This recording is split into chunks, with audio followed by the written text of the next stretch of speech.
अध्याय 18 उपसंहार संन्यास की सिद्धि। अर्जुन ने कहा, हे महाबाहु, मैं त्याग का उद्देश्य जानने का इच्छुक हूँ, और हे केशनिषूदन, हे ऋषिकेश, मैं त्यागमय जीवन का भी उद्देश्य जानना चाहता हूँ। भगवान ने कहा, भौतिक इच्छा पर आधारित कर्मों के परित्याग को विद्वान लोग संन्यास कहते हैं, और समस्त कर्मों के फल त्याग को बुद्धिमान लोग त्याग कहते हैं। कुछ विद्वान घोषित करते हैं कि समस्त प्रकार के सकाम कर्मों को दोषपूर्ण समझकर त्याग देना चाहिए, किंतु अन्य विद्वान मानते हैं कि यज्ञ, दान तथा तपस्या के कर्मों को कभी नहीं त्यागना चाहिए। हे भरत श्रेष्ठ, अब त्याग के विषय में मेरा निर्णय सुनो। हे नरशार्दूल, शास्त्रों में त्याग 3 तरह का बताया गया है। यज्ञ, दान तथा तपस्या के कर्मों का कभी परित्याग नहीं करना चाहिए, उन्हें अवश्य संपन्न करना चाहिए। निस्संदेह यज्ञ, दान तथा तपस्या महात्माओं को भी शुद्ध बनाते हैं। इन सारे कार्यों को किसी प्रकार की आसक्ति या फल की आशा के बिना संपन्न करना चाहिए। हे प्रथापुत्र, इन्हें कर्तव्य मानकर संपन्न किया जाना चाहिए, यही मेरा अंतिम मत है। निर्दिष्ट कर्तव्यों को कभी नहीं त्यागना चाहिए। यदि कोई मोहवश अपने नियत कर्मों का परित्याग कर देता है तो ऐसे त्याग को तामसी कहा जाता है। जो व्यक्ति नियत कर्मों को कष्टप्रद समझकर या शारीरिक क्लेश के भय से त्याग देता है, उसके लिए कहा जाता है कि उसने यह त्याग रजोगुण में किया है। ऐसा करने से कभी त्याग का उच्च फल प्राप्त नहीं होता। हे अर्जुन, जब मनुष्य नियत कर्तव्य को करणीय मानकर करता है और समस्त भौतिक संगति तथा फल की आसक्ति को त्याग देता है, तो उसका त्याग सात्विक कहलाता है। सतोगुण में स्थित बुद्धिमान त्यागी, जो न तो अशुभ कर्म से घृणा करता है, न शुभ कर्म से लिप्त होता है, वह कर्म के विषय में कोई संशय नहीं रखता। निस्संदेह किसी भी देहधारी प्राणी के लिए समस्त कर्मों का परित्याग कर पाना संभव है, लेकिन जो कर्म फल का परित्याग करता है वह वास्तव में त्यागी कहलाता है। जो त्यागी नहीं है, उसके लिए इच्छित, अनिच्छित तथा मिश्रित ये 3 प्रकार के कर्म फल मृत्यु के बाद मिलते हैं, लेकिन जो सन्यासी है उन्हें ऐसे फल का सुख दुख नहीं भोगना पड़ता। हे महाबाहु अर्जुन, वेदांत के अनुसार समस्त कर्म की पूर्ति के लिए 5 कारण हैं। अब तुम इन्हें मुझसे सुनो। कर्म का स्थान शरीर, कर्ता, विभिन्न इंद्रियां, अनेक प्रकार की चेष्टाएं तथा परमात्मा, ये 5 कर्म के कारण हैं। मनुष्य अपने शरीर, मन या वाणी से जो भी उचित या अनुचित कर्म करता है, वह इन 5 कारणों के फलस्वरूप होता है। अतएव जो इन 5 कारणों को न मानकर अपने आप को ही एकमात्र कर्ता मानता है, वह निश्चय ही बहुत बुद्धिमान नहीं होता और वस्तुओं को सही रूप में नहीं देख सकता। जो मिथ्या अहंकार से प्रेरित नहीं है, जिसकी बुद्धि बंधी नहीं है, वह इस संसार में मनुष्यों को मारता हुआ भी नहीं मारता, न ही वह अपने कर्मों से बंधा होता है। ज्ञान, ज्ञेय तथा ज्ञाता, ये तीनों कर्म को प्रेरणा देने वाले कारण हैं। इंद्रियां, कर्म तथा कर्ता, ये 3 कर्म के संघटक हैं। प्रकृति के 3 गुणों के अनुसार ही ज्ञान, कर्म तथा कर्ता के 3 भेद हैं। अब तुम मुझसे इन्हें सुनो। जिस ज्ञान से अनंत रूपों में विभक्त सारे जीवों में एक ही अविभक्त आध्यात्मिक प्रकृति देखी जाती है, उसे ही तुम सात्विक जानो। जिस ज्ञान से कोई मनुष्य विभिन्न शरीरों में भिन्न भिन्न प्रकार का जीव देखता है, उसे तुम राजसी जानो। और वह ज्ञान जिससे मनुष्य किसी एक प्रकार के कार्य को, जो अति तुच्छ है, सब कुछ मानकर सत्य को जाने बिना उसमें लिप्त रहता है, तामसी कहा जाता है। जो कर्म नियमित है और जो आसक्ति, राग या द्वेष से रहित कर्मफल की चाह के बिना किया जाता है, वह सात्विक कहलाता है। लेकिन जो कार्य अपनी इच्छा पूर्ति के निमित्त प्रयास पूर्वक एवं मिथ्य अहंकार के भाव से किया जाता है, वह रजोगुणी कहा जाता है।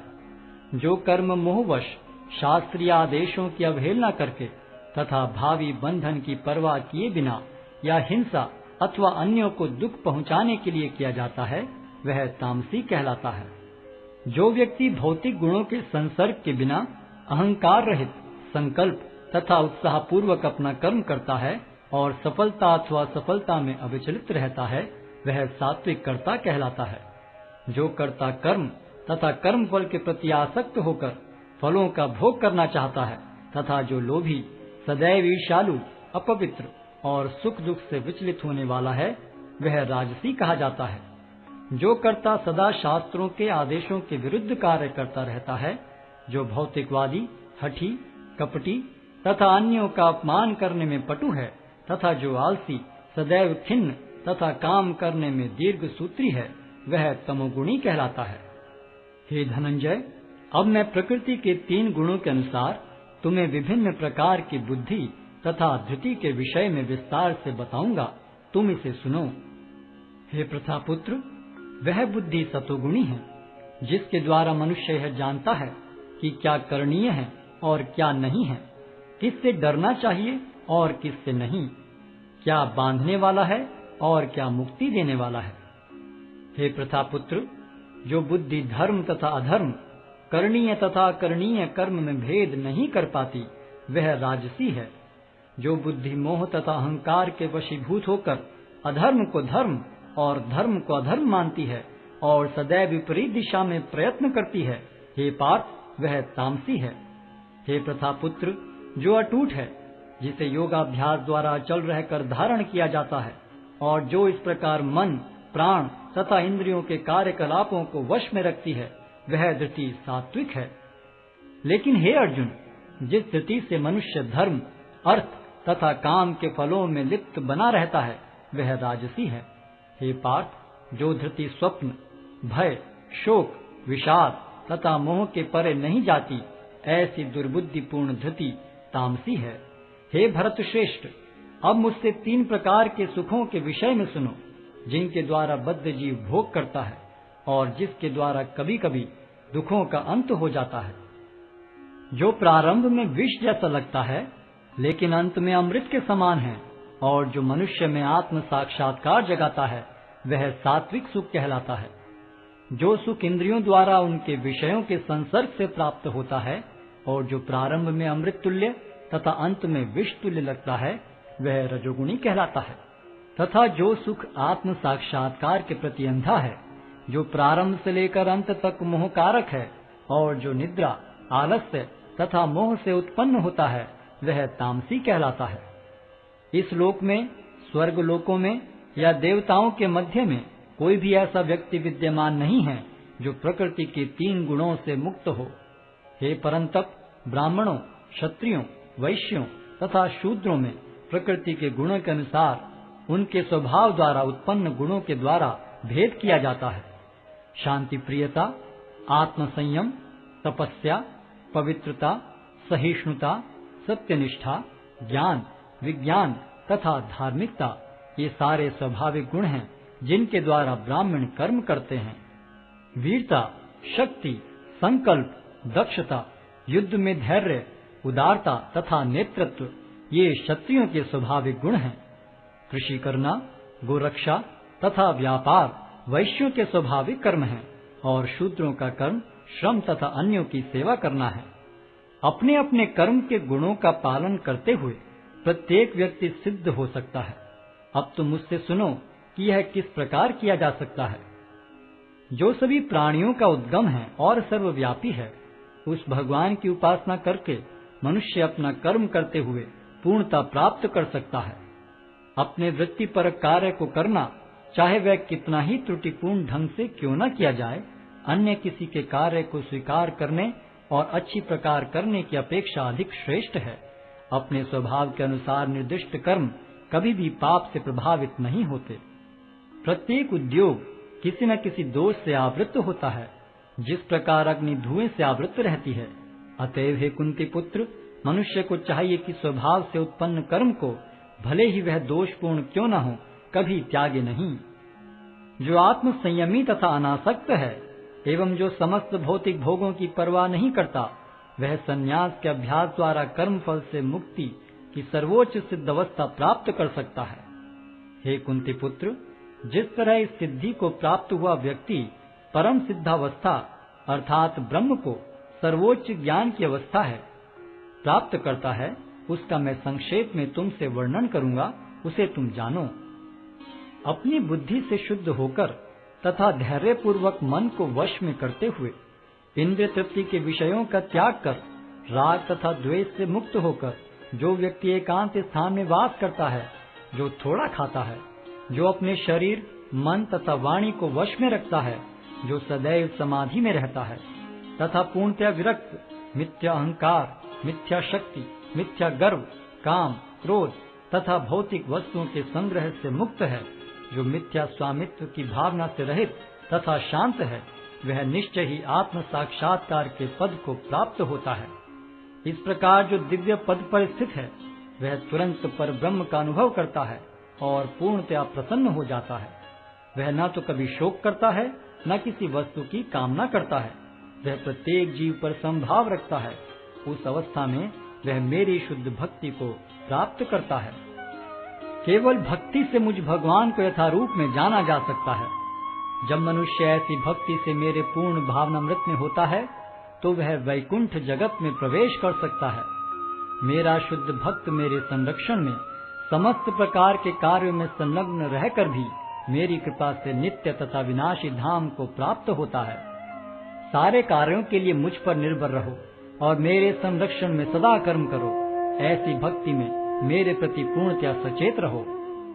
यदि तुम मुझसे भावना भावित होगे, तो मेरी कृपा से तुम बद्ध जीवन के सारे अवरोधों को लांघ जाओगे।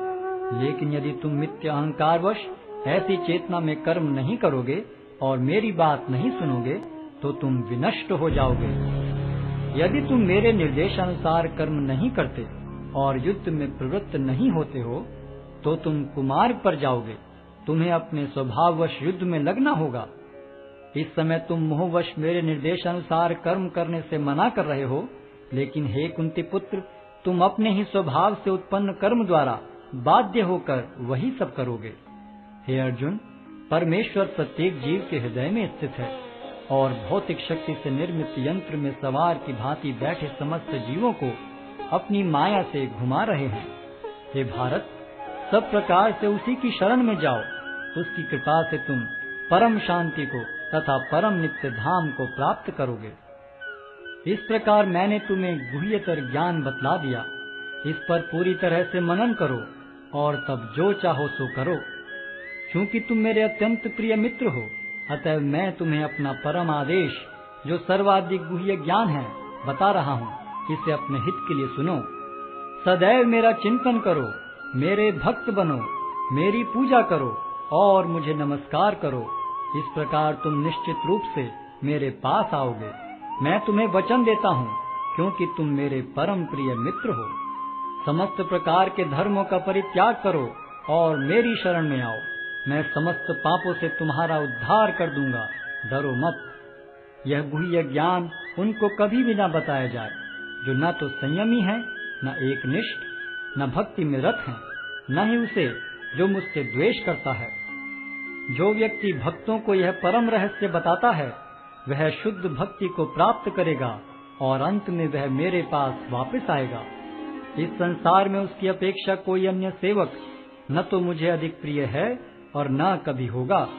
और मैं घोषित करता हूँ कि जो हमारे इस पवित्र संवाद का अध्ययन करता है, वह अपनी बुद्धि से मेरी पूजा करता है, और जो श्रद्धा समेत तथा द्वेष रहित होकर इसे सुनता है, वह सारे पापों से मुक्त हो जाता है और उन शुभ लोकों को प्राप्त होता है जहाँ पुण्य आत्माएं निवास करती हैं। हे प्रथापुत्र, हे धनंजय, क्या तुमने इसे एकाग्र चित्त होकर सुना? और क्या अब तुम्हारा ज्ञान तथा मोह दूर हो गया है? अर्जुन ने कहा, हे कृष्ण, हे अच्युत, अब मेरा मोह दूर हो गया। आपके अनुग्रह से मुझे मेरी स्मरण शक्ति वापस मिल गई। अब मैं संशय रहित तथा दृढ़ हूँ और आपके आदेश अनुसार कर्म करने के लिए उद्यत हूँ। संजय ने कहा, इस प्रकार मैंने कृष्ण तथा अर्जुन इन दोनों महापुरुषों की वार्ता सुनी, और यह संदेश इतना अद्भुत है कि मेरे शरीर में रोमांच हो रहा है। व्यास की कृपा से मैंने ये परम गुह्य बातें साक्षात योगेश्वर कृष्ण के मुख से अर्जुन के प्रति कही जाती हुई सुनी। हे राजन, जब मैं कृष्ण तथा अर्जुन के मध्य हुई इस आश्चर्यजनक तथा पवित्र वार्ता का बारंबार स्मरण करता हूँ, तो प्रतिक्षण आह्लाद से गदगद हो उठता हूँ। हे राजन, भगवान कृष्ण के अद्भुत रूप का स्मरण करते ही मैं अधिकाधिक आश्चर्यचकित होता हूँ और पुनः पुनः हर्षित होता हूँ। जहाँ योगेश्वर कृष्ण हैं और जहाँ परम धनुर्धर अर्जुन हैं, वहीं ऐश्वर्य, विजय, अलौकिक शक्ति तथा नीति भी निश्चित रूप से रहती है, ऐसा मेरा मत है। हरे कृष्ण कृष्ण कृष्ण हरे हरे, हरे राम राम राम हरे हरे। हरे कृष्ण कृष्ण कृष्ण हरे हरे, हरे राम राम राम हरे हरे।